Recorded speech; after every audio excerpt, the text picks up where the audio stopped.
Happy 2024. Happy New Year. Welcome to the Genre of Your Life podcast, a show all about movies, TV, and the genres that define us. I am one of your hosts, Doug Jones. With me, as always, are my amazing and fantastic co-hosts and three of my best friends. First off, we have the one, the only filmmaker, critic, producer, Mr. Nick Johnson. How are you today, my good sir? Man, I'm doing good. Glad to be here. How you doing? I'm doing good, man. Love seeing you last night. Thanks for another fun night at the movies, at the screenings, man. I couldn't do that with you, my friend. It was Of just an course, bro. honor Thank you last for night. having me. Oh man, please, man. It was kind of sad too that our press row was kind of empty. We were kind of like, oh, just us. But yeah, I'm looking forward to having you on the show, my friend. Anyway, next up, right out of Chicago, it's critic, filmmaker as well. It's Mr. Joel Kindlin. How are you today, my good sir? I'm good. Ready to get this next year started. See how far we can expand our community of what are we called? Xenophiles? I don't want to say the wrong thing. Cinephiles? Xenophiles, yes. And just find people that enjoy our show, and also to make a good, safe space and great community for other movie lovers. Yes, sir. I cannot agree more. And last but not least, straight out of Los Angeles himself, it's filmmaker, director, producer, Mr. Hollywood himself. It's Mr. Moses Lally. Welcome back, sir. How are you feeling today? Welcome back to the show, my friend. It's good to be back, 2 in a row. Huh? 2 in a row, my friend. You're back 2 episodes back to back. I love this. I mean, I could have missed the new year. I didn't want to, miss a chance of, being part of the, team. I started off it, in January, and trying to make sure we kick it off this year, and bring as many people to, to this platform as much as possible, and people that love movies, love talking about it, love, everything about film. It's all here, and we want to bring more of them here. So yes, sir. Perfectly said, my friend. Also, Nick, I think last week you wanted to say something. You were like about 2024. Do you remember? I wrote it down. I honestly don't remember. You're gonna have to refresh my memory. When we for our listeners, we hopped up the show, and Nick was like, "You know what? She said this," and Nick wanted to say 2024 is our year. Oh yeah. No one said that. Like, as I noticed, as 2023 was wrapping up, like no one was saying like, "Oh man, like when 2024 starts, that's gonna be our year." So, it's just, I don't know. I guess 2023 was kind of tough for everybody, but I feel like I can feel it in my bones right now. I feel like, not to jinx it, I just want to put this positive energy out there into the universe. I feel like 2024, this year, is gonna be our year, man. This is gonna be the year all the dreams either come true or start to come true. I have a good feeling about this year. Well said, my friend. Beautifully said. And on that, thank you all for joining this year. Hope you had a great new year, had a great holiday. As always, you can find the show on Spotify, Apple Podcasts, Google Podcasts, Amazon Music, or your favorite podcast platform of choice. We also have a full audio show on our YouTube page, youtube.com/Midway Avenue Productions. Whether you're on Spotify, Apple, or YouTube, whatever, hit that follow button, hit that subscribe button.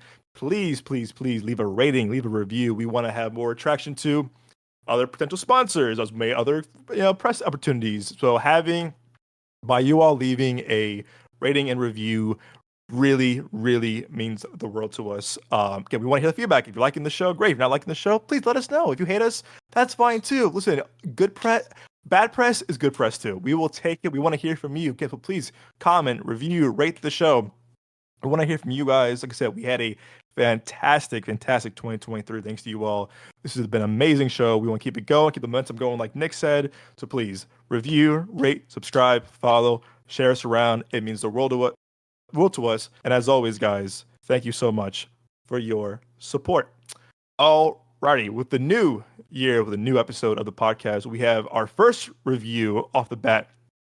And Nick and myself last night went to the screening of the new Universal and Blumhouse picture, Night Swim. And Night Swim, it's going to be a non-spoiler review. You can see the movie yourself this weekend, obviously. Basically, it's about this family moves into a house. I think it was like Minnesota, right, Nick? Something like that. Some corner in the Midwest. I think it seemed like it. Yeah, it's Midwest. Family moves in. Dad is like a once baseball player, had an injury. They move into this house, and then their pool. They have a house with a pool, but things don't really seem to be all nice and dandy with the new house and with buying a house, and the pool seems very. We'll just say weird. I'll say that move to a new house with that kind of strange occurrences with the pool. Nick, you made a horror short. You are a horror expert as well. Again, as by hearing our reaction last night that I posted on YouTube and our Instagram and our socials, whatever. What was your kind of overall take on our first movie of the year, but also the new Blumhouse horror pick, Night Swim? So overall, it was a fun watch. It was a cool little popcorn flick. It had a solid start to it, and it had a good build up. They the opening sequence, like it could have, and I said this in the theater, that could have just been its own short film. I know it was based off of either a short film or a book, but it was both. No, it was a short film. There's a book called The Night Swim, but this was based off a short film that the guys made a couple years ago. Okay, well, I haven't seen that short film. I've only seen this theatrical one, but the opening sequence, I was like, this is actually really interesting. This could kind of just be like a short on its own. I don't know if that's how it originally was. I don't know if the original short went like that, but it did a good job. It set up kind of like the atmosphere of the movie. It set up the scare, set up the threat pretty solid. And then, after that, it gets into the main family with the father played by Wyatt Russell, and it goes into his whole thing. And it was interesting to kind of like see his whole, like him dealing with all of it and seeing like the family dynamic. One of the main things for me though overall, and I'm not going to spoil it, but I wish the family dynamic was fleshed out a little bit more. I would have, because it seemed like there was also something going on between Wyatt Russell's character and like his son, because like the son was kind of like, well, I don't know if I'm really as good an athlete as like my dad is. His dad was like a famous like baseball star in the movie, so I would have liked to see a little bit more with that. A little bit more of like, what exactly was this threat? It was just kind of like towards the end of the movie, the pacing. Doug, you had brought this up in the theater, like the pacing kind of just like, it sped up. I got a little bit of whiplash. It kind of felt like it was like, okay, guys, like we have like this first 75% of the movie is solid, but now we really got to wrap it up. So it just seemed a little bit rushed towards the end, and a little bit too easy. Like there was a character that knew something that I feel like they shouldn't have known because they weren't exposed to that information. Like you could kind of like infer like, well, maybe this is how they found out, but it didn't seem like the movie was trying to be ambiguous with it. It kind of just seemed like the movie was like, here, it's like this, and it's like this. So, it was just like they could have worked on the pacing a little bit more. And then, like I said earlier, just like fleshing out some of the relationships, some of the family dynamics. But overall, it was solid. I would probably give it like a 6.9 to like a 7.0 out of 10. Yeah, I think I probably would have just gave this movie to like A24 or something like that instead of Blumhouse, because I feel like A24, like when they do horror movies, one, like it's scary, but it's always a uniquely scary experience. You know what I mean? Like there's like, you don't really get that type of like horror from more mainstream movies. And also with A24 horror movies, there's always an underlying theme or like story. Like I noticed if you take the scary stuff out of the A24 horror movies, then just like the whole like family dynamic or the drama or just that main story, it's still very intriguing. I wasn't really getting this with Night Swim, and I don't think it was supposed to be like that type of movie anyway. I wasn't trying to be, but that's just my own personal thing. I like that about movies. You know what I'm saying? It's like you can kind of like peel back the layers and have multiple conversations about this. Like with Night Swim, it was like, it's a pool, there's some scary shit, credits. I mean, and the funny thing too is that when it ended, people were like clapping, and me and Nick were like, no fucking way. We were like, hold up now. Hold up. I'm like, did we see the same movie? I was like, wait a second. People were like, yeah, that was so great. And I'm like, oh, Nah, I wasn't. They was probably clapping because it was over. yeah, that. When the plane lands, let's clap. Okay, all right, I guess. Yeah, I mean, that's more of a white people thing. Don't get me wrong. And it's just like, come on now, like, yeah, I'll take but you. I've never clapped when the plane landed, bro. neither So have I'll take I. your word for it. And I'm white. I'm like, what the I've hell? seen it. It's just, yeah. I'm like, what the fuck? But yeah, you're definitely giving it a higher rating than I definitely will. It's just you're right because first things first. That's how I think your reaction as well was like the main takeaway from this movie, guys, literally into our audience is that get your pipes checked, get your Mhm. plumbing checked. Like seriously, this movie made me scared of pipes and plumbing. Like there was some nasty shit in their pipes. I'm like, this is the real horror of this movie. Check your pipes, get your plumbing checked.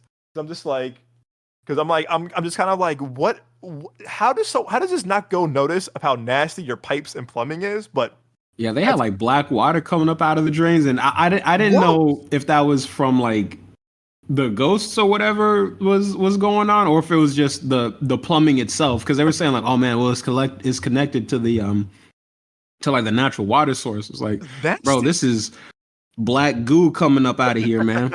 You telling me this is water? I don't know about that player, man. I don't know about that. like you would. That's why everyone was going crazy, man, Yeah, because the water like was contaminated. I feel like too, like when you buy a house, you get probably. I assume Cameron probably do this. Like they get a house inspection before you buy Yeah, the house. It's normal yeah. You're supposed things, to make but sure that it's is going to be habitable for the person moving in. yeah, it's exactly. So I was This man like, had a black swimming pool. That's bro, ridiculous. this man, he put his hand in the thing and went with all this black goo, and I was like, yeah, man, I'm getting my Mm-mm. pipes checked, please, love of God. But to echo what you said too, Nick, I think some things should stay a short film. There's really been some great proof of concept films or great short films that try to become feature films, and they Yeah, don't work. They don't really work. I think, for example, remember that movie Kin? Michael B. Jordan produced this movie. It's this little kid finds kind of like this alien weapon thing, whatever. And like it's kind of like it's like 8-10 minute short film about him kind of discovering this weapon. It was like, oh, what's this? And they made it a feature film. And I remember hearing just awful things about it. They were like, this should have stayed a short film. You're just like, oh man, like again, proof of I concept is watched it. very. Yeah, I heard from people. I heard from people literally at school and stuff. They were just like, it came out during college, and people were just like, "Yo, this movie was boring." I'm oh like, "Oh, damn. it's a shame," but I don't know. Some things should say a short film. Blumhouse to me has been more of a hit or miss recently. I think they haven't been as consistent as they used to be for me personally. Like even my theater reaction for Iron Claw, I was saying the same thing about A24. A24 has been kind of like hit or miss for me recently. Again, it's me personally. So to me, I'm just like, I don't think they've been again. You and I both liked Exorcist Believer. Everyone else hated it. We liked it. Like we had a good time with it. So to me, it's been kind of like hit or miss with me because their films. I think I've been more attracted to their rated R content and they're more kind of like quote unquote like more horrific or more kind of like mature movies. 'Cause I feel like that PG-13 is very diluted and very bland to their horror Yeah, you got to filmmaking. water it down with PG-13 movies because like we got to make it so that Right. everybody can come and see. With rated R, it's like you can get more mature with it. Not just talking with like sex and violence, but just Right. like how they handle certain like themes and messages. You know what I mean? Like you can have stuff be a little bit more emotionally resonant Oh, totally. with more mature storytelling. And like I said, I mean, I echo what you said too, because I feel like with A24 could have had this movie definitely would have been more mature and like you said, more handled made differently. And too, I think James Wan, who I admire, he produced this movie. He's very good at finding talent from short films, i.e., Lights Out and a few other different movies. Like he's very good at finding short films to make into feature films. Do they always work? No. And I think that James Wan is no stranger to rated R and darker filmmaking in terms of horror, i.e., Conjuring, Malignant, and stuff like that. So to me, I'm like, hey, you definitely should, you should definitely bring that rated R, filmmaking technique, filmmaking mentality to a movie like this, where you can get it more scary and make it more like, ooh, hell no. But like, it felt very safe and like kind of like, what is it, watered down? No pun intended, watered down in these terms. Um, but I mean, I do have some pros obviously with this. It's like I said, the open. I agree with you too, Nick. The opening scene is really cool. I think you said yesterday at the movie, you were saying that the opening scene probably was the short film. Yeah, because it really seemed like it. Like it just kind of seemed like you go on to YouTube, you type in like short film, and it's like this little 5 minute contained story, and it's ambiguous, but it's scary, but it's kind of like supposed to be a little bit ambiguous because that's what helps create the intrigue. But and like you said earlier, like maybe it should have just kind of stayed as a short because like that intrigue, it can only go so far. If you stretch it out too much, it loses its magic.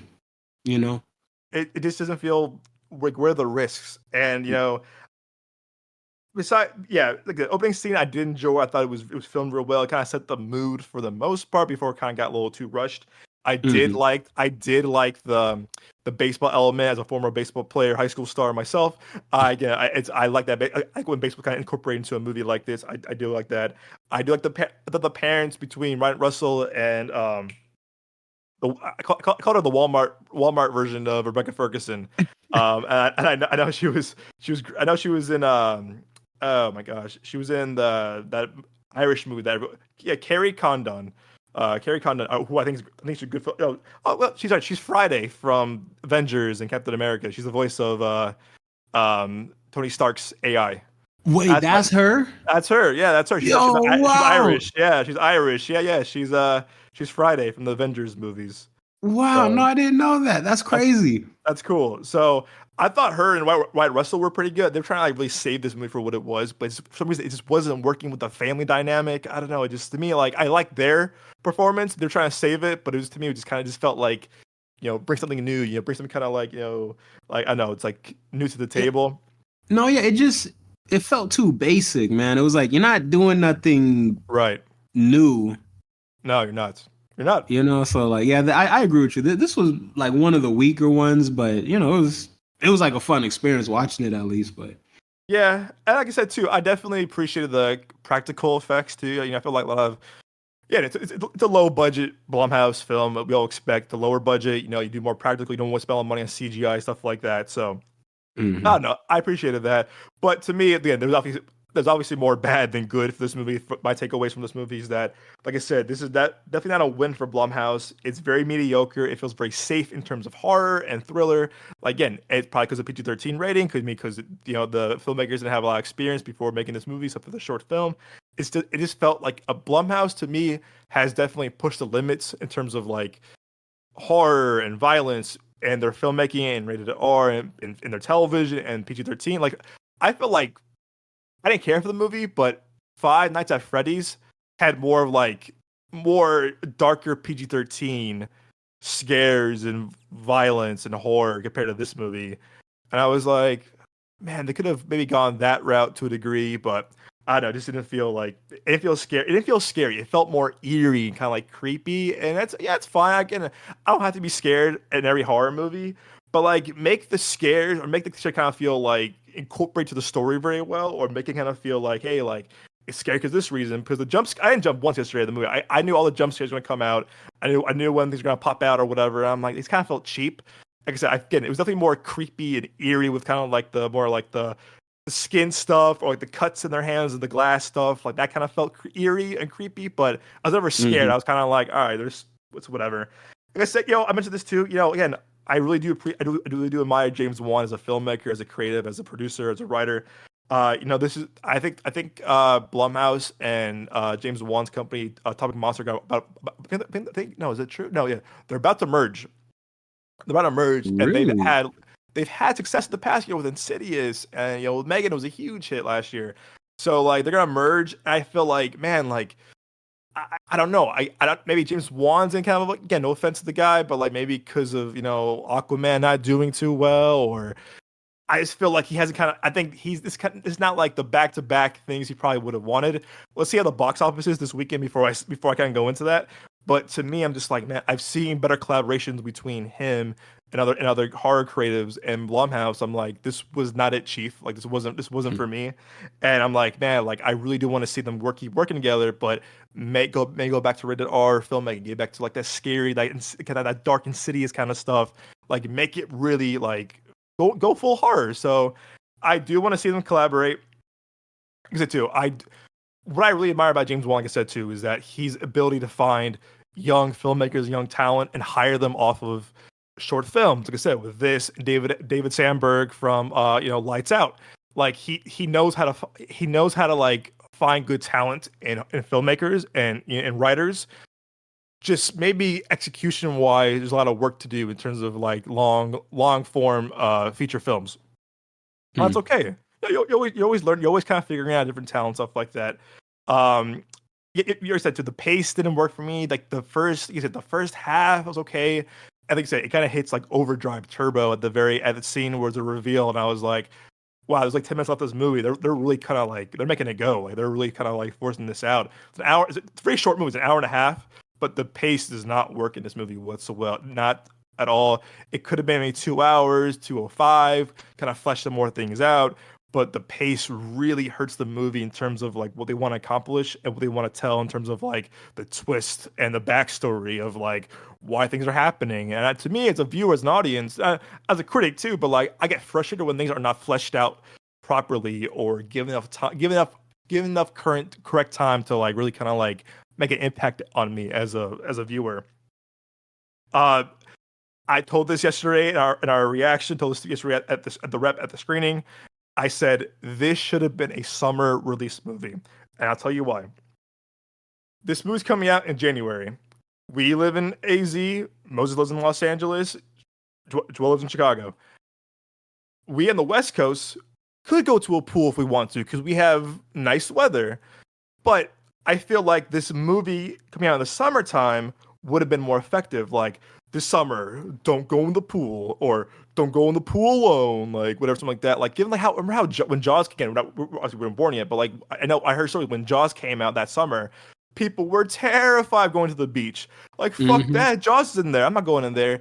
Just I think release schedule wise, this could have been again not a better movie, but it could have been more effective. Of like wow, this summer like make it more like a summer scare. Like also again, kids are out of school, they're on summer break. Kids are going back to school this week because the New Year, the holiday is over.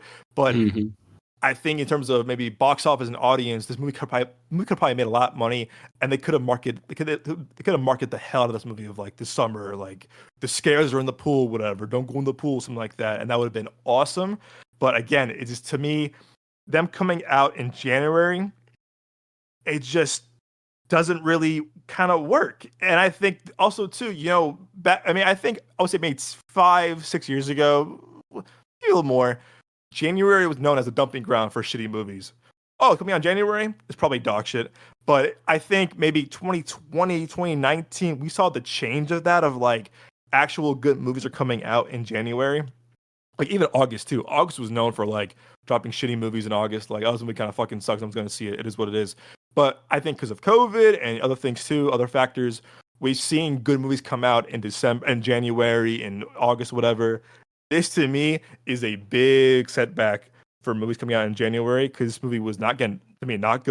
It was not marketed well, and I think too is that like people are gonna realize, oh look, it's another shitty January horror movie. Because like I remember in high school there was so many like The Exorcist of my ear or whatever, or like some like some weirdo like low budget movies that like, or like some like studio movie that no one cared about, like really bad family friendly movies that no one cares about, came out in January, and guess what? They either tanked or they're like, or they just didn't. They had awful reviews. So it's just like it just there's no really win there. But this to me is a big setback for January releases to come. I will say I did laugh a lot with you, thanks to you, as we always do. Like thanks to you though, but like seriously, there's times where I was laughing my ass off, and I'm like, that wasn't funny. But you and I reacting this certain way was funny, and I'm like, it's again, I call it the Expendables effect. Unfortunately, we're not laughing with you. We're laughing at you how bad this is. And there were some times where you and I were just like, oh brother, like come on, like this is some like. There's one thing, it's like spoiler, but it's not. It's a minor spoiler. They're having a party, right? And the girl walks in. She goes, "I brought a watermelon," and the mom goes, "Oh my god, you shouldn't have." Yeah, that shit was weird.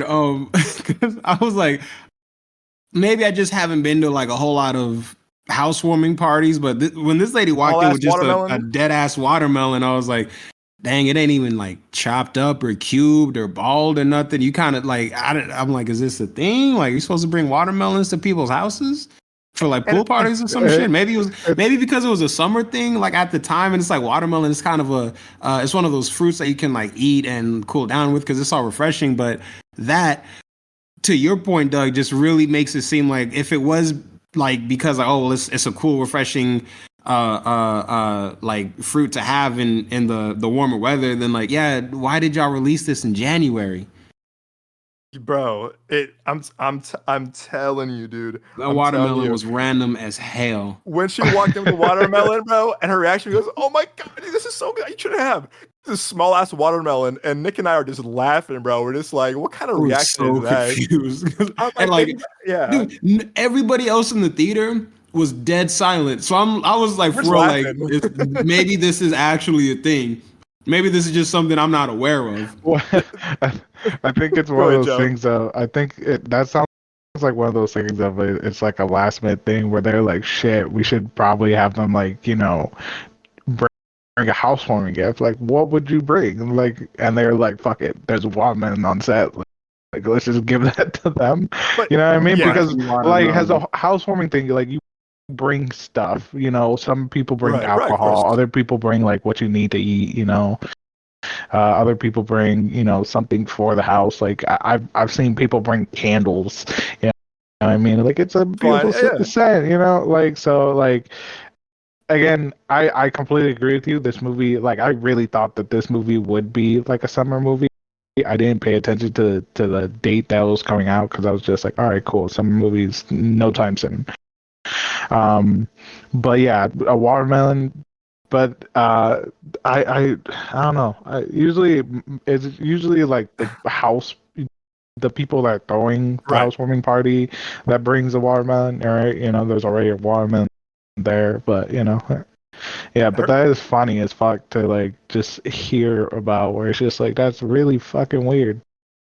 Yeah, I Yeah, mean, I especially know. her reaction. Like even like I feel like even your like Doug, your mom would react that way. Be like, "Oh, thank you, cool." Like that's it. bro, this girl getting the watermelon was like, "Oh my god, I can't believe give me $1 million." It's like the way this reacted. Again, everyone was silent. Me and Nick are just cracking up laughing, bro. We're just Look, dying laughing. and It happened a lot in she, this movie.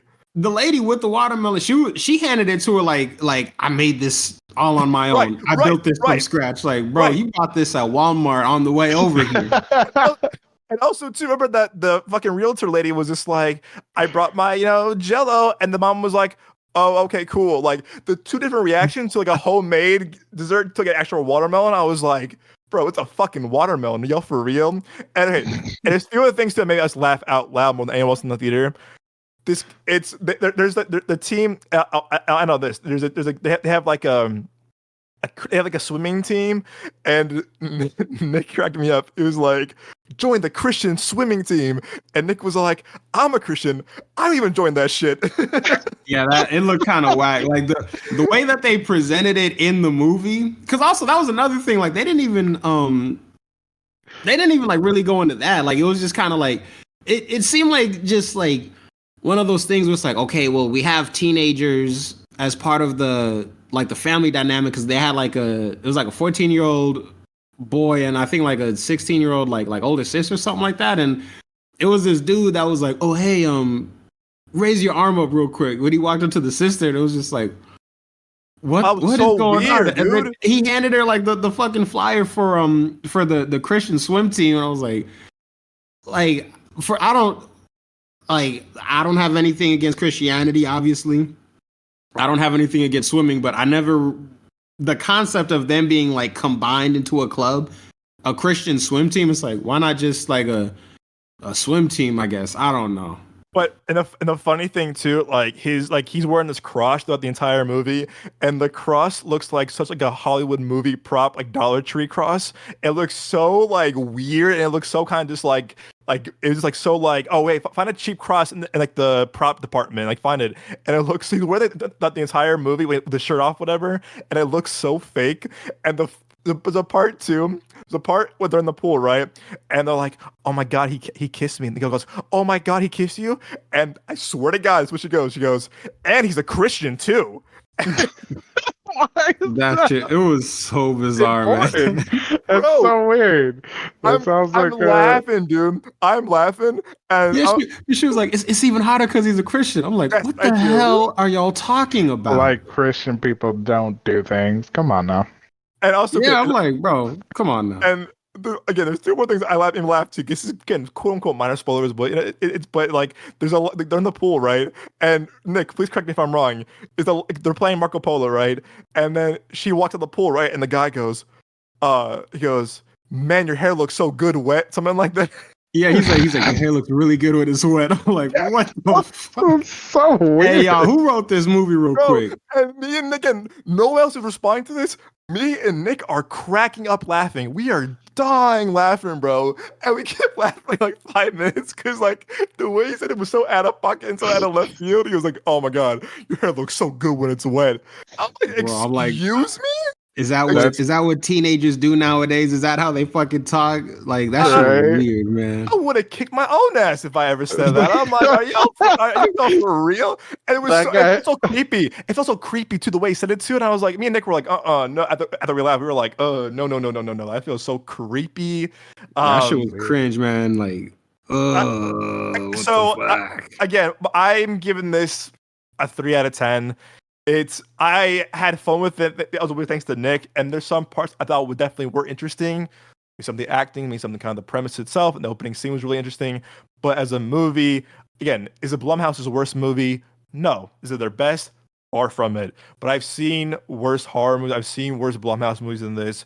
To me, just kind of felt like so like throwaway. Again, as a big proponent, as theatrical release, movie theaters, if you do want to see this movie, give it my rating, give it a 3, give me a 3 out of 10. I would say wait for it on Peacock, wait for it on like, $5 rent on iTunes or Amazon. It's not worth seeing in theaters. If you want to see in theaters, you got to see it in theaters. Okay, but really, I think you could wait for this one on Peacock and streaming because to me, it just kind of feels like a very safe, it's really bland horror movie that has like really kind of no flavor to it or no kind of like, I don't know, no kind of just like really pull to it. So yeah, 3 out of 10. But again, looking forward to seeing how this does box office. Again, Blumhouse is known for low budget, great box office returns. But yeah, I know. Again, like I said, please check your pipes. Please check your plumbing for the love of God. Please, I'm begging you. You don't want to have a house with some black water and black mold and this kind of nasty ass, doo-doo water, as we said yesterday. And I'm pretty sure you could do that for renting places as well. So I'm doing that too. I came on last night, bro. So all my pipes. I'm not even kidding. I was like, I'm going kitchen, bathroom, bedroom, other bathroom, bro. I said, I am not taking any fucking risk. I'm taking all the damn pipes. Facts, yeah. Oh god, dude, it was disgusting. But yeah, like I said, you're not missing much. Disappointing. Again, I will say if you do want to see it, if you haven't seen the trailers yet, don't watch any of the trailers or watch the first teaser. I will say this before I end this segment of the show. The first trailer was a fantastic teaser because they don't show you shit. They show a Marco Polo scene in the water at night with very creepy music and a light flickering, and that was it. I was like, you know what? Kudos to Blumhouse and Universal marketing team for making the trailer because that's a good teaser trailer. The other trailer I saw yesterday, because Casada watched the trailer today, showed the whole damn movie, and I was like, shame. So again, if you do want to see this movie, don't go on any trailer. Don't watch any trailers going blind. You might have a benefit from it, but again, you're not missing much overall. It's definitely a disappointing Blumhouse movie, but like I said, check your pipes. Check your fucking pipes. Facts. Alrighty. With that said, we talked about a little bit on the review too. I'm gonna ask you guys this too before we do our top 5 Blumhouse and our game actually for first game for the week of the series of the show actually. So Blumhouse, like I said, Blumhouse is for the now past. Oh man, since Paranormal Activity, which was 2007, which is hard to believe. So now 16 years in the biz. Jason Blum and his concept of low budget, high concept movies have really, again, have won Oscars with Jordan Peele and Get Out, have made so much money, have rebooted the Halloween franchise, has created franchises like Insidious and other stuff. I'm gonna go around, ask all of you guys, most of you first actually, because you obviously work on film sets, you work in production, obviously. Why do you think Blumhouse had such a big success this past decade and so. Like, what makes them, again, what makes them so like attainable? What makes them so kind of like profitable? Do you think it's because of their lower budget? Think because of their talent? Like, what do you think has been the big kind of source of Blumhouse's success the past decade or so? Yeah. I mean, it's when it comes down to Blumhouse and everything, they're not, this crazy, you know, uh, uh, company and everything like that. They're not, Warner Brothers or whatever, but they do have a really good job of, like A24 of, Mm, putting out films that, do tend to make, money back, do yeah, tend to make profit back, right? If it's a movie that's like, $10 million and everything like that, and it's a horror film, they're gonna get, they know they're gonna get, 40 to 20 mil and maybe even 50 mil, and make it work and everything. And also, the films are, really, really super unique and everything.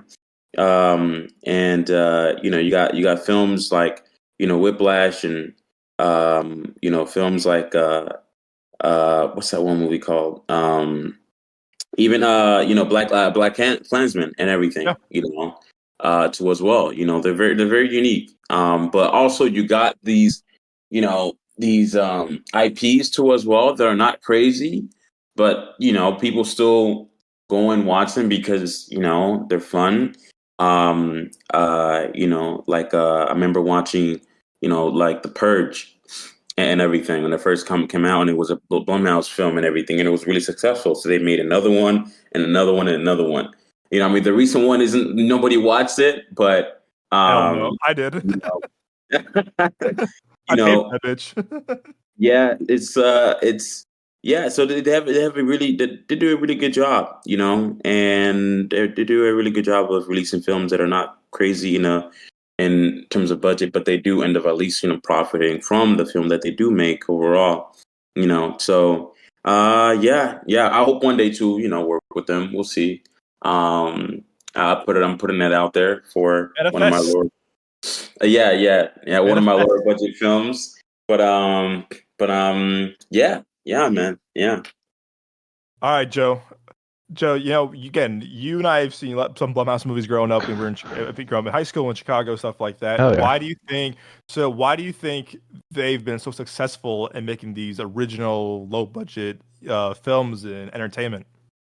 I think because when you have less of a budget, the writers and directors are able to focus on the story of it more than anything. Because if you look at these big like productions, and these big movies with like bigger budgets, they're like, all right, well, we have this giant budget, like we can go crazy, like we can add so much stuff to it, and it's just like when someone has that mindset of it, like it that of just throwing more and more stuff into the movie, Yeah, it that stuff takes away from the story itself, from the writing, yeah, and the way I see it is, um, the way I see a lot of films is, especially nowadays, like, because people want to do like, these live actions, or, anime into live actions and stuff like that. It's like, just because we can do it doesn't mean we should. You know what I mean? So absolutely.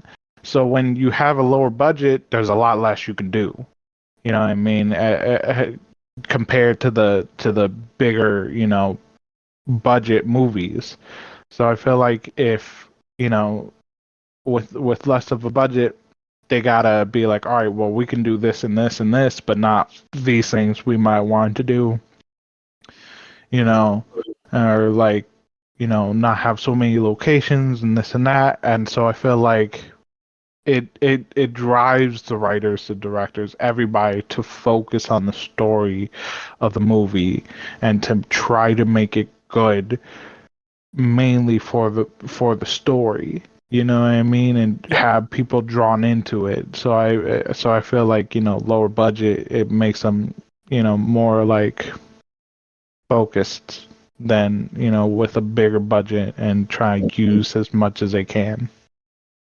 Oh, well said. And like I said, having the smaller budget can definitely expand your creativity as well as kind of expanding your vision. I feel like it's very people forget that having a lower budget definitely kind of just like kind of helps you as a filmmaker too. Again, as I know Moses and Nick have both have made award-winning films on low budgets that are just look better than some $200 million budget movies that we've seen in the past couple of years. But yeah, it's fascinating to see how the track record of constantly, might not be a good movie, but the return is very profitable. All right, Nick. So my friend, same question to you. Why do you think Blumhouse has had a great track record and the great run it's had the past decade or so? I kind of think it's because if I had to hazard a guess, it would just be like because it's like it's primarily a horror like production, or they mostly put out horror productions, and like those movies they kind of just seem like it's easy to draw people in. Like here's a horror movie, and we've kind of talked about this a little bit, but like it is like lower budget, and it's like let's put out like a kind of low budget horror movie, but like we'll make the trailer all exciting and do this and that with it, and you're able to get in like audiences. You're always going to make a profit like with a lower budget like horror movie, especially if like everyone's trying to like come in. And I think Blumhouse basically just like tapped into that, and then kind of not to talk shit, but like kind of made it like a bit of a formula. Like it's like, okay, like Yeah. audiences have responded well to this, so let's put something out that's basically that, but we'll just like wrap it up. Now, that's not to say all of their movies have been bad or whack or just like dirt cheap, because they haven't been. Like they put out some really good movies, but I feel like that's the main formula though. Like let's make a relatively lower budget horror movie, bring in a bunch of audiences, get a bunch of money, and then just kind of like keep doing that. And then if we keep doing that and people keep like fucking with us, we can branch out, we can do other things, like kind of delve into other genres a little bit and stuff like that. But yeah, that's really about it. Yeah, I agree with all you guys. What you guys said, I think really it's the originality, it's the creativity, it's the like I said, I've when I saw an interview with him in college, what really stuck with me was when he said low, high concept, low budget. He goes, we don't want to spend more than we want to, more than we have to, because again, we don't want to, again, it's also giving filmmakers a chance to have their voice heard. I mean, look at Jordan Peele. Jordan Peele's first movie he ever directed won him an Oscar for best screenplay. It's also investing. It's also believing in your filmmakers to tell original stories. Yes, they made some IP over the years, obviously Halloween and Five Nights at Freddy's. But really is that the core of it is originality, creativity, letting your filmmakers have their voice heard, not kind of interfering with them. And also, too, I think their collaboration with Universal has been very successful too. I mean, they have worked with other studios. I mean, on Paramount and Sony, I believe. But what I love is that Universal still believes in Jason Blum and Blumhouse to keep being their home studio for first look stuff, as well as kind of like even in television too. But I like that Universal has not like been like, all right, man, we're out of here. Thanks for a good 5 years or whatever. Again, let's be real too. Blumhouse brought back M. Night Shyamalan too with with certain movies. They have created careers. They have also revitalized careers too, like M. Night Shyamalan. So it's very cool to see like they really trust their filmmakers no matter what the concept is, whatever. But I think the lower budget creativity, not interfering with your studios has been really kind of like the key. And again, I really do want to see what they do next. I think that Jason Blum is a very good producer. I think he's a very good executive. I think he's also very good at finding good talent, like James Wan. So I'm looking forward to seeing their collaboration with James Wan and him too. Alrighty, guys. So that said and done, a lot of great Blumhouse movies over the past decade, and so they've been a big part of me and Nick, all four of us, me, Nick, Moses, and Joel, kind of growing up in film, watching film, us in film school, learning more about film. So the thing I want to play, the game I had in mind today it's called The Production Game. This is kind of the working title too. Nothing really. Actually, no. First. Actually, you know what? No, game first. Game first. Then our top 5 Blumhouse movies. This is a fun game. It's called The Production Game. Working title. Blumhouse, as I said, has made so much. I mean, so much horror movies, and I guess like Whiplash, Black Klansman, great filmmaking, great entertainment in the past decade or so. But question is, do you guys know their filmography very well? So I'm going around the room. All three of you guys. I have a lot of titles on my notes right here. So I'm going to say, I'm going around the room. I'm going to tell you. I'm going to give you a title. Is this a Blumhouse movie or not? Bring it on. I got a lot of titles for you guys. I did my research today. I had Z do some research for me today too. So games. Bring out games. Called the production game. Working title. And so let's get into it. So I have a lot of titles for you guys. I want to know your knowledge. Again, put your phones away. Don't check your computers. I'm gonna test your Blumhouse filmography knowledge. Okay, here we go. Give you an easy one. All right, okay. So my little list. Okay, here we go. The Visit. Is it Blumhouse or not? Nick, you first. I'm gonna say yes. I'm gonna say it is Blumhouse. Okay, cool. Moses? I'm gonna say, is it? I'm gonna say it is. Okay. Joe? I don't know this movie, but I guess I'll be the odd man out and I say it's not. Oh, it is. It's M. Night Shyamalan's first movie back after the horrific box office flop After Earth.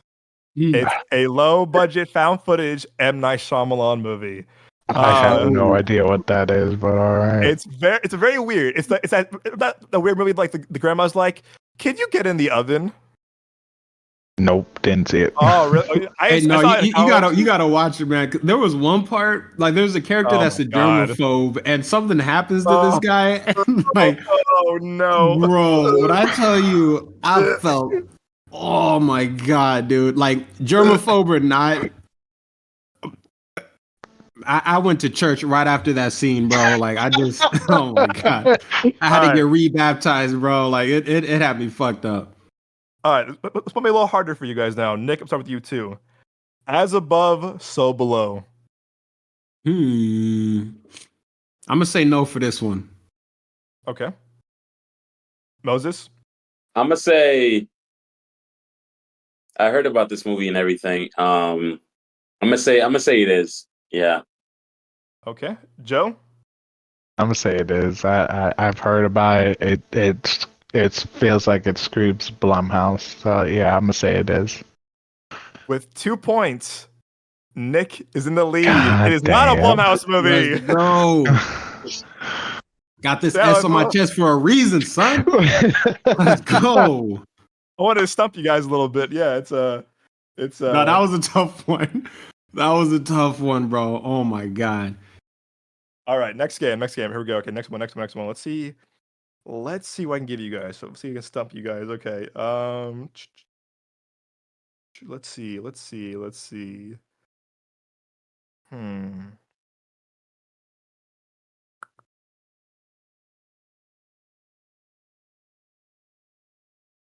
Oculus. Mike Flanagan's Oculus came out in 2014. Nick, is it Blumhouse? That is a Blumhouse movie. I declare it right now. Okay. Moses? Can you repeat again? What's the movie again? Mike Flanagan's Oculus came out in 2014. No. Okay, no, Joe? Blumhouse. Yeah. I'm with Moses again. I'm gonna say no. With 3 points in the lead, it is a Blumhouse God movie. damn Nick it, wins again. Let's go.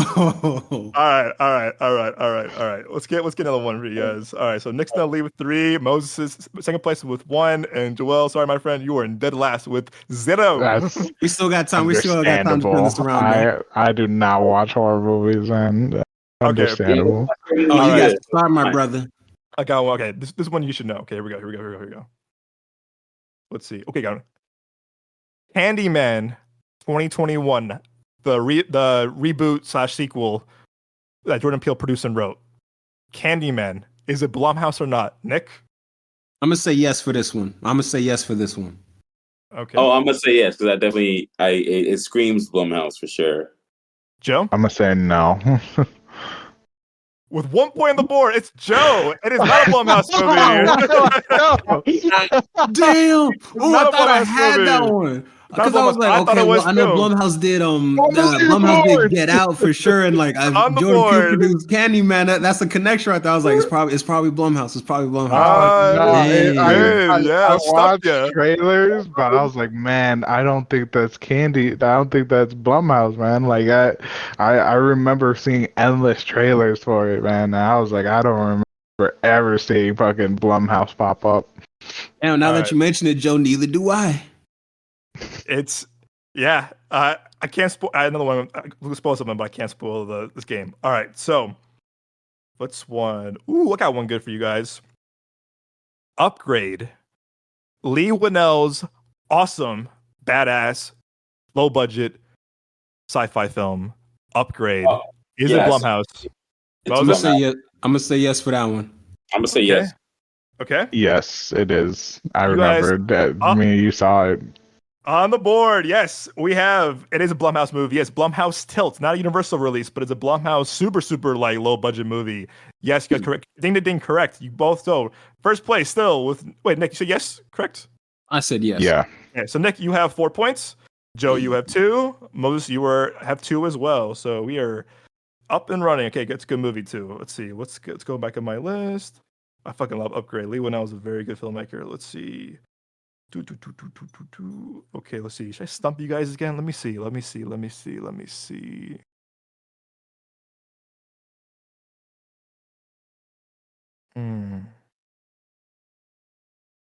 Ooh, I got one for you guys. The Boy Next Door. Jennifer Lopez, 2015 thriller. The Boy Next Door. Is it Blumhouse or not? Nick? Ooh, that's a tough one. I'm gonna say no. I'm gonna say no for that one. Okay, Moses? I've seen that movie, so I'm gonna say yes. Okay. Was it good? Joe? Yeah. Fuck no. Damn. Joe? I would say no. In second place now, Moses with the point on the board. It is a Blumhouse movie. It is a Blumhouse picture. It's a really shitty Blumhouse picture, but it made money. It was made by Rob Cohen, who's the first Fast and Furious movie, actually, in the first Triple X. It's laughably bad. It is. Yeah, it's not good. Jennifer Lopez It's was not a good. And she's I saw that. beautiful. Oh my god. I saw that scene in the trailer. He's like, "I love your mom's cookies." I said, "What the fuck is this?" Man needs to relax. There's Where's the skip button on this way. movie? There's a better scene when she has the one night stand with the kid next door, and the dad and son are away. The next day it was like, he goes the kid that she had sex with. She goes, "Oh yeah, guys, it was pretty wet up here this weekend." Mm-mm. I said, "No, bro, I gotta leave. I feel dirty. I feel dirty. I feel dirty." All right, so it's a recap. So we got first place. We have Nick in the lead with 4 points. Moses in second place with 3, and Joe, my friend, you were in last with 2 points. Still on the board. Still on the board. Okay. Yeah, I made it on board. That's all that matters. Let's go. I want to stump you guys again. Let me see.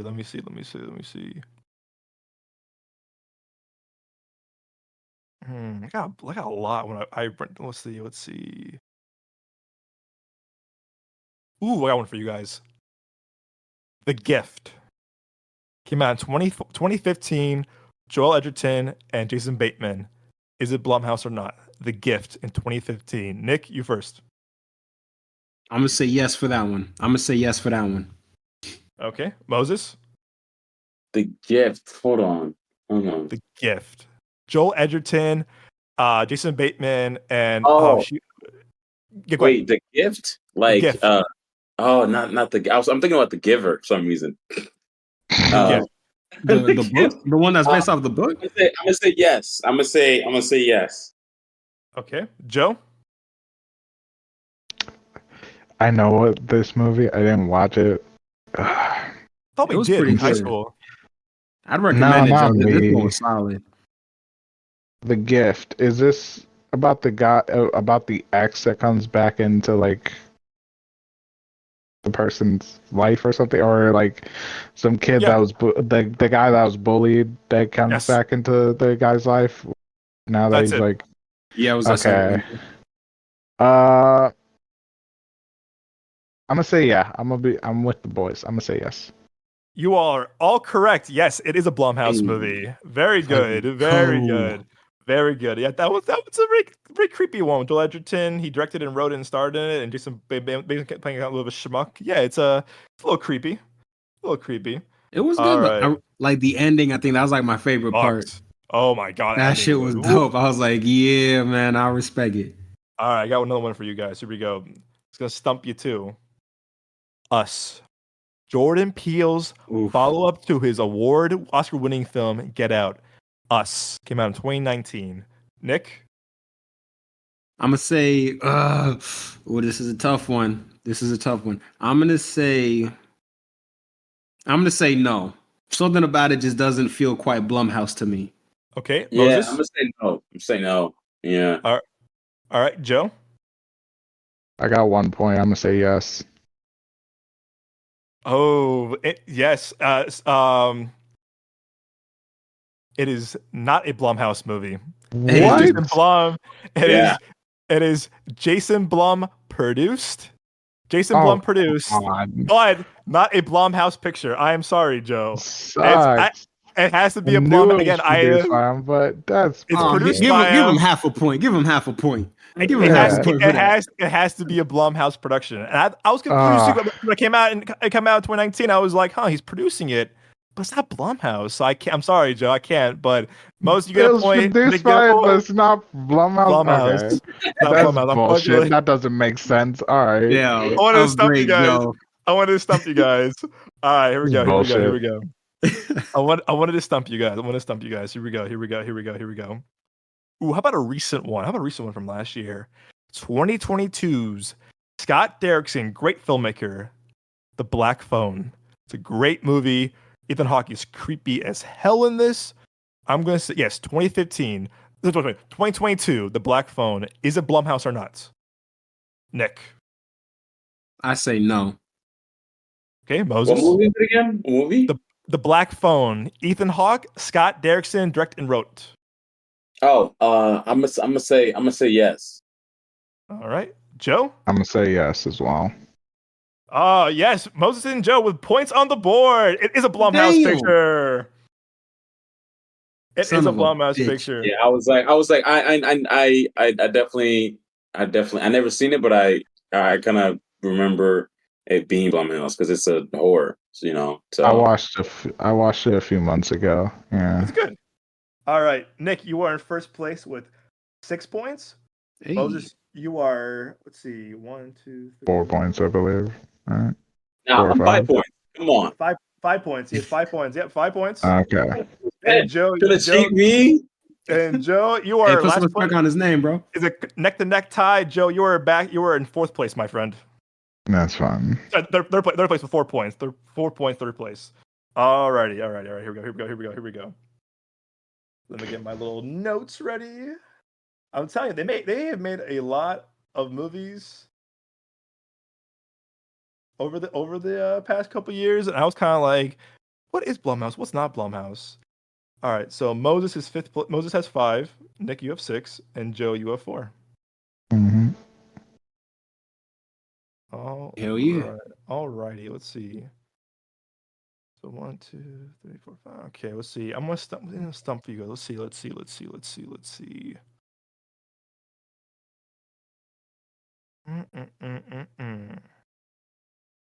Ooh, 2021.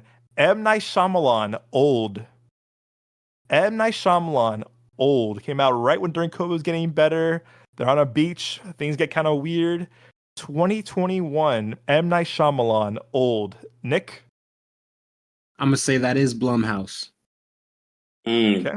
Moses? A little hard. I'm not gonna lie. I'm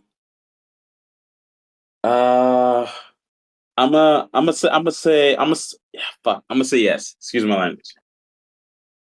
I'm gonna say no. Oh, Joe points on the board. It is not a Blumhouse picture. What? Not a Damn. Blumhouse Yeah. picture. I call cap. I want to recount. I want to recount right now. The last movie that Jason Blum produced for M. Night Shyamalan was 2019's Glass. Damn. Oh, yes. So in first place still, we have Nick with 6 points. Second place, tied for second place is Moses and Joe with 5 points. Oh man, so I stumped you guys. Yeah, I stumped you. Let's see. Okay, let's get another one here. Let's see. Okay, let's see.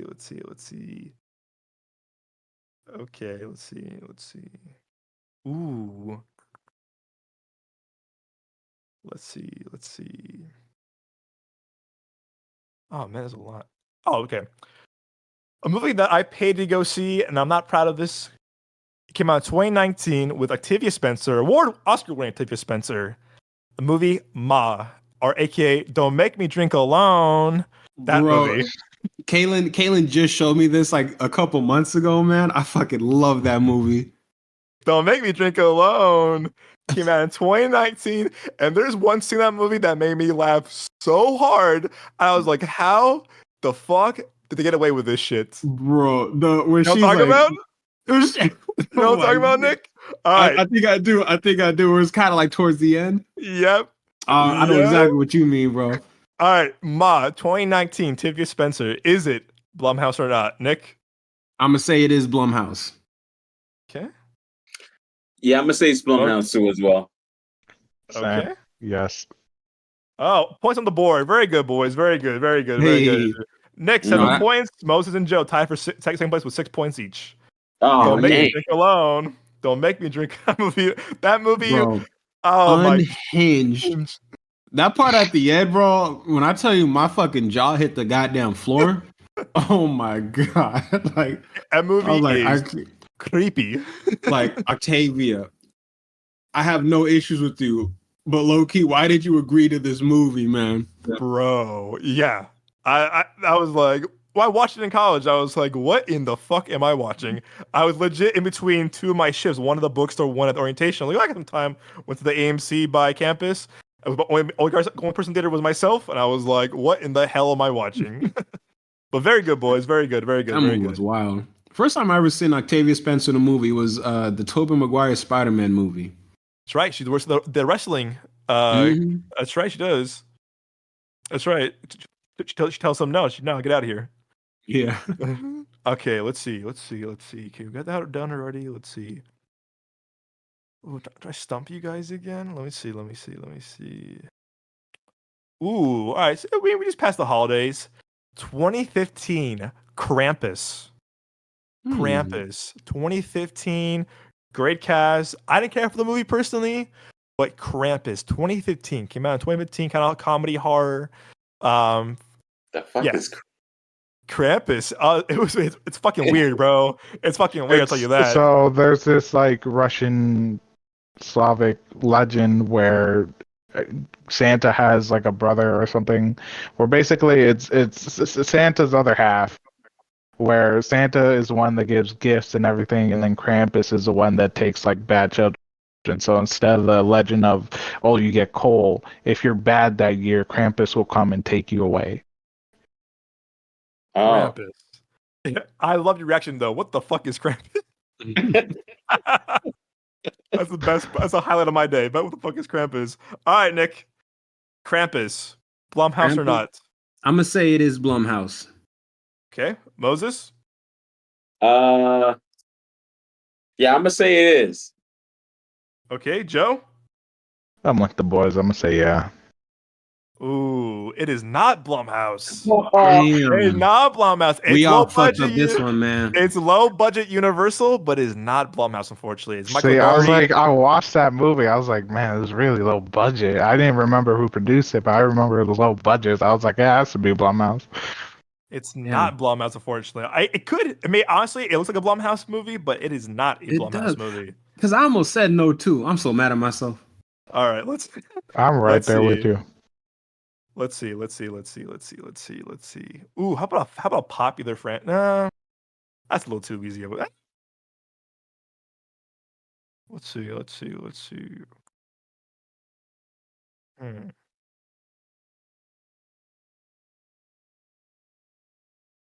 Okay, I paid for this movie when I was in LA, and I was so mad at myself. I wanted to rip my hair off. It was so bad. Mm. Fantasy Island came out in 2020, right before COVID hit. Fantasy Island, a horrific and terrible remake of the classic television show. Fantasy Island.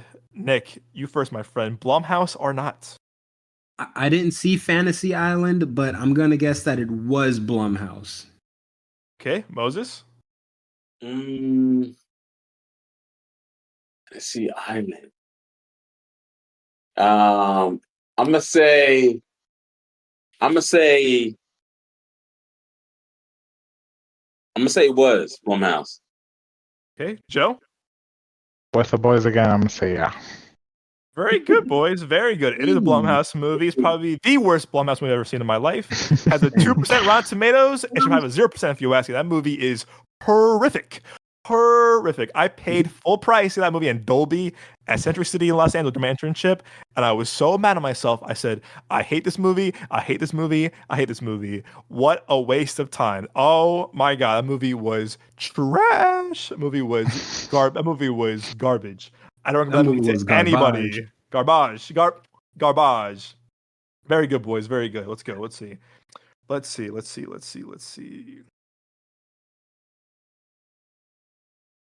Hmm. Ooh, okay.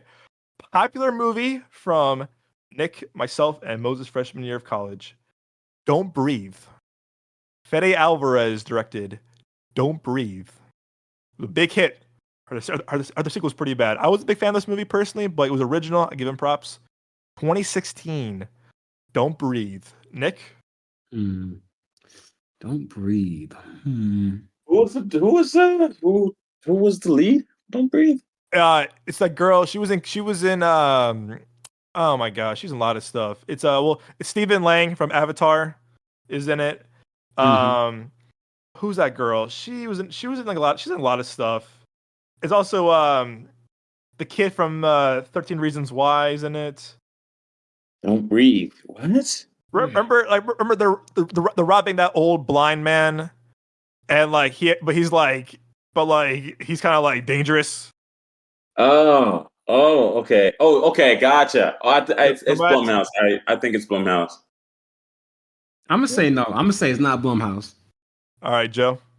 I'm with Nick. I don't think it's Blumhouse. Taking the lead for second place. It's not a Blumhouse movie. Joel, you are in second place, my friend. It is not a Blumhouse. There you go. No. It is not No. Blumhouse. I stumped you again. Stumped you again. It is not. I thought it was Blumhouse too. It is not Blumhouse. It's Fede Alvarez. Bro, come Yeah. on. Not so. Scotcha Moses stumped you a little bit. All right. We're gonna play till 10. So we have so Nick's on the board with 9, Joe with 8, Moses still 7. So let's see what's next.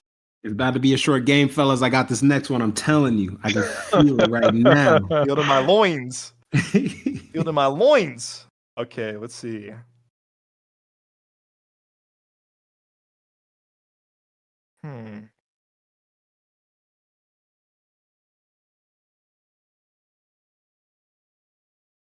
I got a lot. Let's see. I'm trying to think. I want to stump you guys.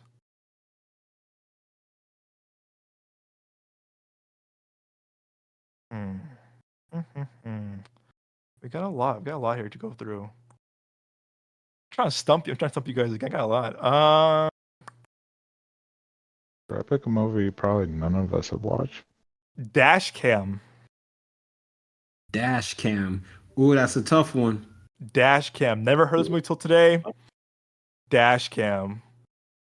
Dash I went to Cam. IMDb with the horror movies of the past 10 years. Dash Cam. Dash Cam. All one word. Dash Cam. I'm gonna take a risk and say no. I'm gonna follow Joe on this one. I'm gonna say no as well. I'm gonna say damn, man. I'm gonna say no. I'm gonna say no. It is a Blumhouse picture. Yeah, Whoa! It's a Fuck, Blumhouse Blumhouse got picture. points. No that's cap if I'd points. have never heard it before. Dash cam. It is a Blumhouse picture. I knew I should have taken a risk. God damn it. Mm. Came out 2 years ago. It's on Hulu. Yeah, it has no big actors in it, but it is a Blumhouse production, super low budget Blumhouse production. Yep, came out June 3rd, 2021. Blumhouse dash cam. Yeah, Stumped you guys Damn. again.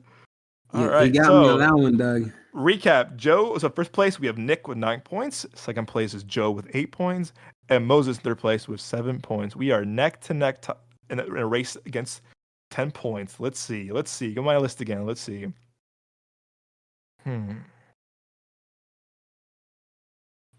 Ooh, okay. I got this one. I don't think. Okay, here we go. This was action movies. I would have won this. Hey, we got a lot more games to play, my friend. All right. Best night ever. Best night ever. What? Best night ever. Best night ever. I ain't even heard of that. Best night Me ever. either. What the fuck? Best night ever. What the feather is the best night ever? Bars. Best night ever, Nick. You know what? I'm gonna take a risk on this one. I'm gonna say it is Blumhouse. Okay. Moses.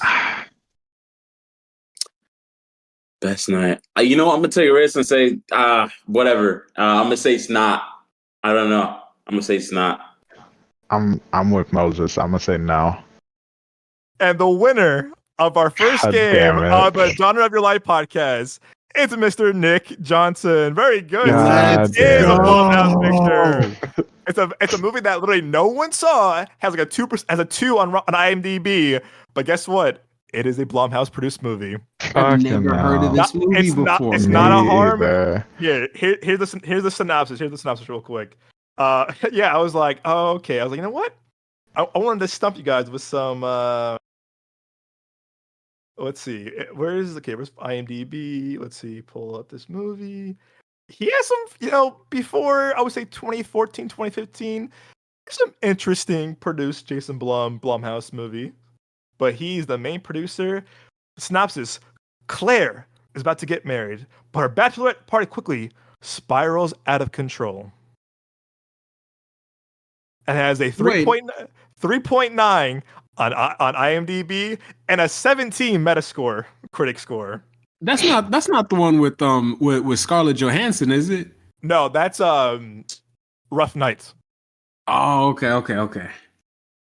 The literally the tagline on the poster says the hangover will be the easy part. And what the fuck?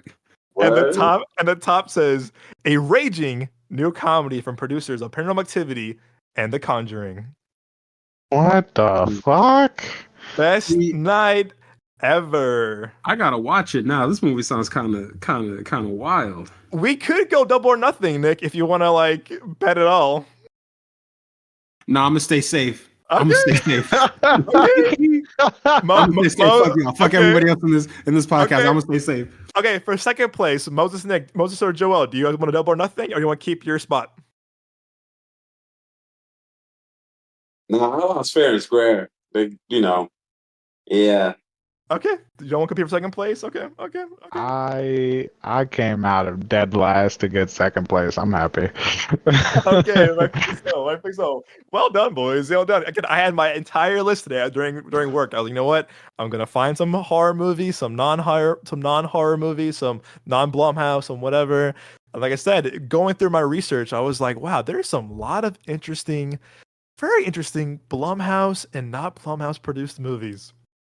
But with that note, the last thing I want to talk about, again, as we said, this episode's been kind of based to the Blumhouse, to Jason Blum and his career and his filmography. I'm gonna go around each one of you guys. I want to hear your top 5 Blumhouse pictures. Could be streaming movies in the theaters. What are your 5 favorite Blumhouse movies?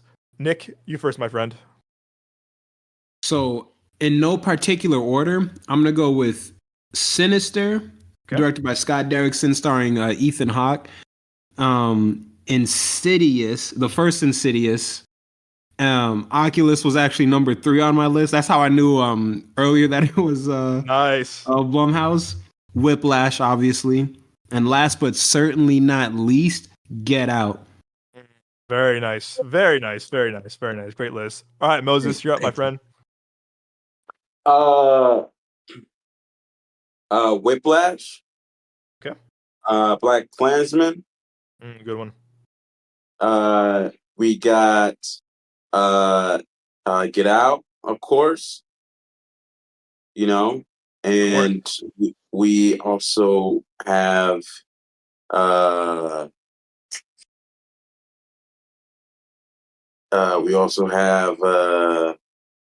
The Purge, the first one. It's a good one. Is that 4, right? That's 4, yep. Okay, yeah. And the last one is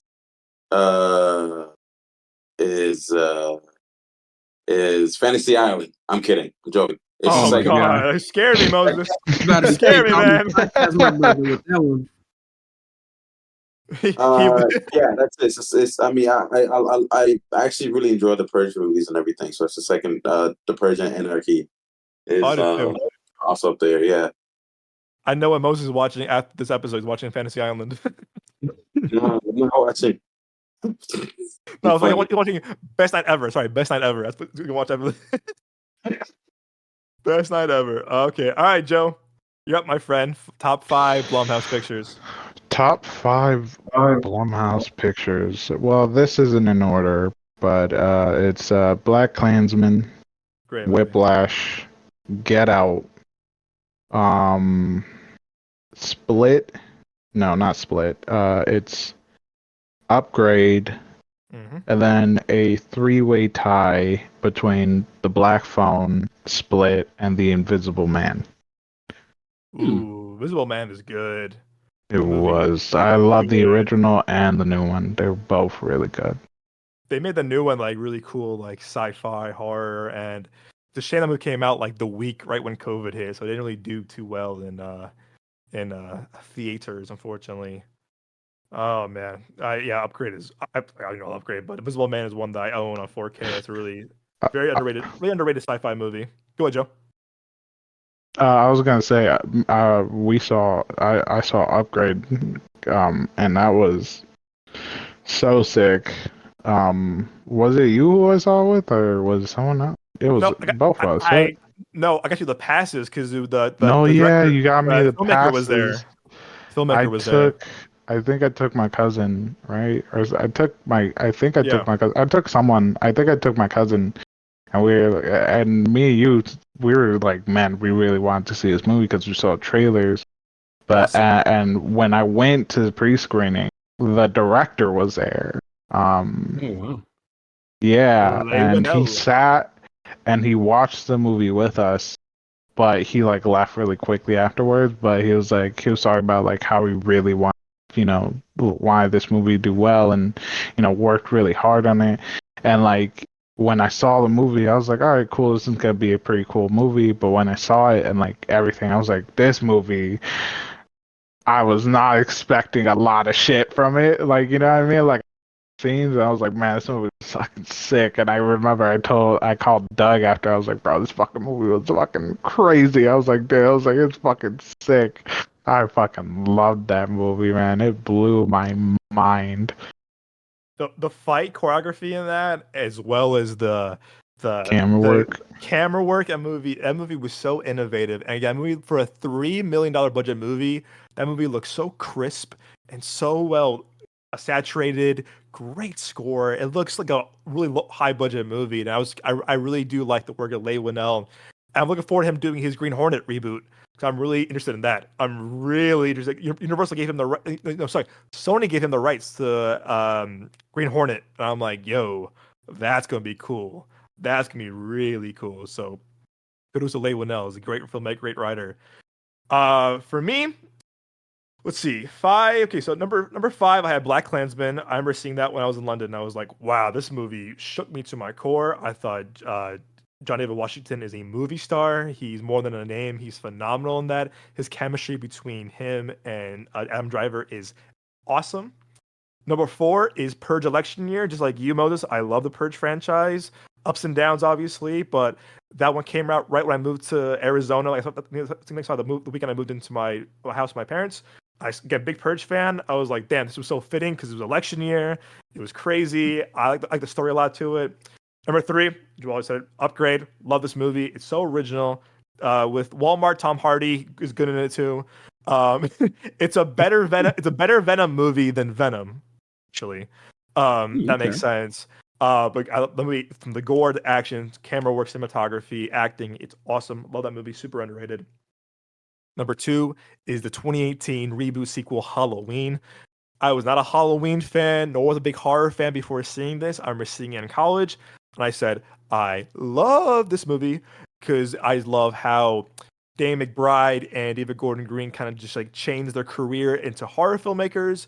And again, not being a fan, not being a horror fan, and just seeing the original one like a week prior to seeing the new one, I was like, this movie is fucking awesome. It's brutal, it's dark, it's funny at times. The kills are there. Again, for I think it was like an $8 million budget movie. It made like 80 mil opening weekend. Super profitable. I love that movie. 2 and 3, not so much, but that first one to me is almost a perfect sequel and was, if not as good as the original, if you ask me. And number 1, of course, is Get Out. Get Out, because Jordan Peele, I grew up watching him, Key and Peele, Matt TV. I admire the guy so much. He's so funny. He's very quick. He's very creative. But to me, seeing that with Moses opening weekend in college, we went on a Sunday night, like 11 p.m. at night. The theater was packed. We were hearing crazy. The movie count was like everyone was talking about it at school. We were hearing things about it through with the people at our college, stuff like that. It was getting like 100% Rotten Tomatoes when it came out originally.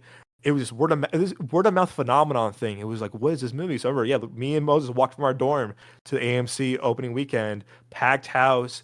I remember sitting there with Moses. We were spooked, we were laughing, we were kind of jumping at times, but we were sitting there just in awe of this movie because we're like, we have never seen a movie like this ever before, and just the innovation of this movie, the humor, the social commentary, the big breakout lead star of Daniel Kaluuya.